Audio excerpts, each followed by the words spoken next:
Hello there. Welcome back. Now, as you may be noticing by the attire, today we're talking about Akadaka. Why is Akadaka, also known as, for the non-intellectuals out there, AC/DC, so cool? Why do we still listen to them? Why do they still melt our faces? Answer's simple. They are fun. They are fun as all hell.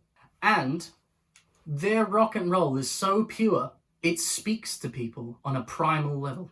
When you first hear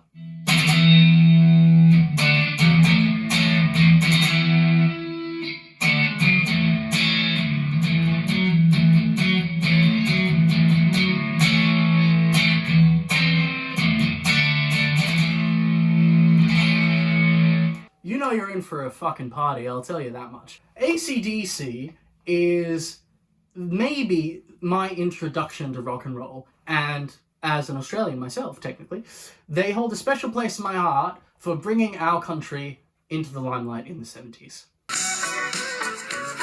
Now, let's dissect the awesomeness. Main ingredients to Akadaka: face-melting, sense-numbing, sick lead guitar by Angus. Electrifying and consistent rhythm play by the thunderous Malcom. And scorching, powerful, piercing vocals that break through the mix by both Bon Scott and Brian Johnson. Once we have those three ingredients, what more can I say about the band which managed to integrate motherfucking bagpipes into rock and roll and make it cool? And you just think, what am I gonna do now? You know? And all in all, there is a reason why AC/DC in general is a band that is universally loved and treasured. So, now that that's out of the way,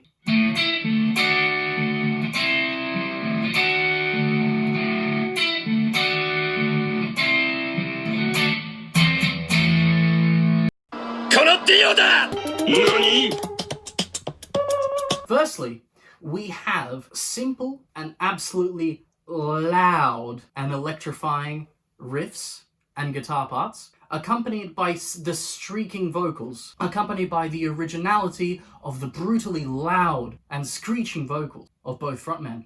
And you put it in the mix with the fact that AC/DC tend to generally prefer using syncopated rhythms, which normally tend to be that much more evocative with regards to listeners' interaction with music. As a small parenthesis, syncopated rhythms means that the accent is on the offbeat rather than the normal beat which you would expect. Which is why whenever you hear most of AC/DC's songs, you immediately feel like you want to move, you want to rock out to them.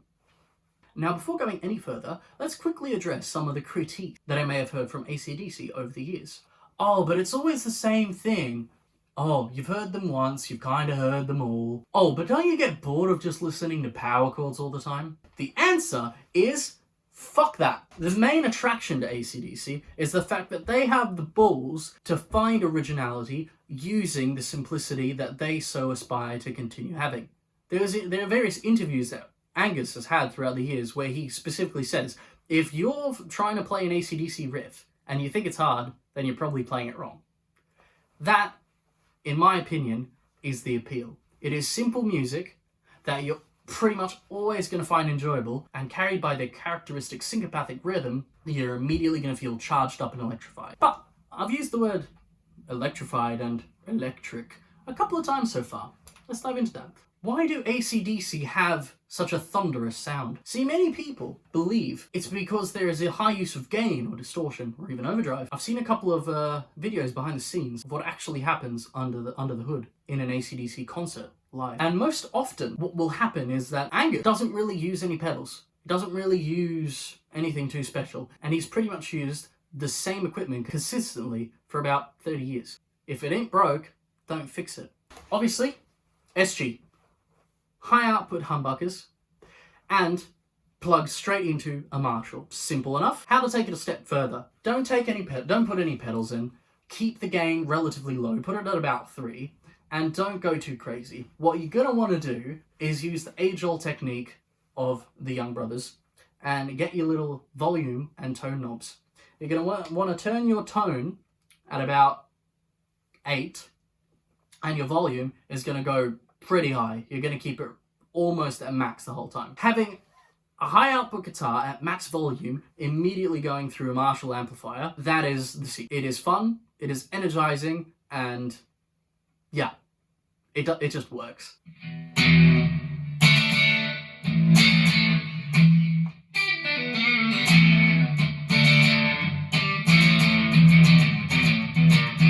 And for your peace of mind, that's pretty much what I have going on here as well.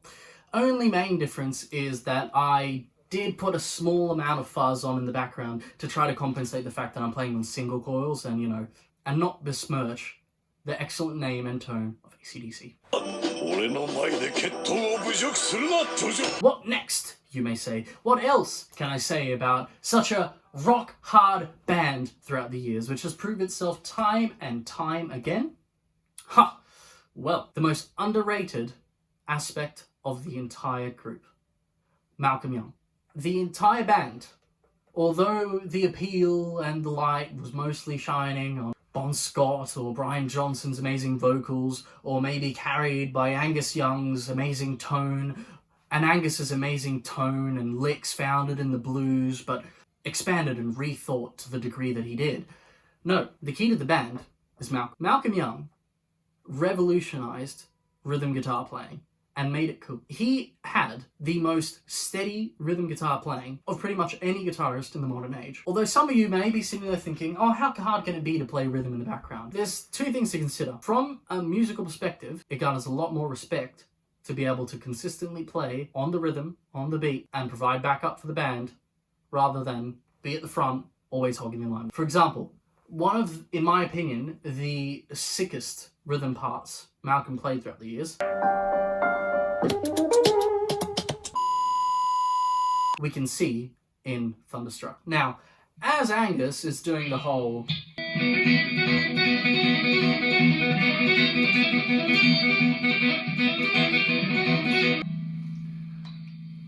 Malcom, in the background, is consistently filling out the rest of the space with his rhythm playing.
Now you tell me how listening to this shit, you do not feel like you want to immediately get up, move around, and follow the beat. See, the crux of the rhythm playing in Thunderstruck is the fact that Malcom is keeping an extremely consistent rhythm, which, in all fairness, is not extremely fast, but being able to nail the rhythm consistently is the point. See, it is relatively easy to just pick up a rhythm and start accelerating and getting into it, but to hold the rhythm down, to hold the chord, and even as you're getting into it, keep the consistency, that's where the difficulty lies. And then, obviously, there is the fun part where everyone just kind of goes insane, and the crowd gets into it, and Angus gets into it.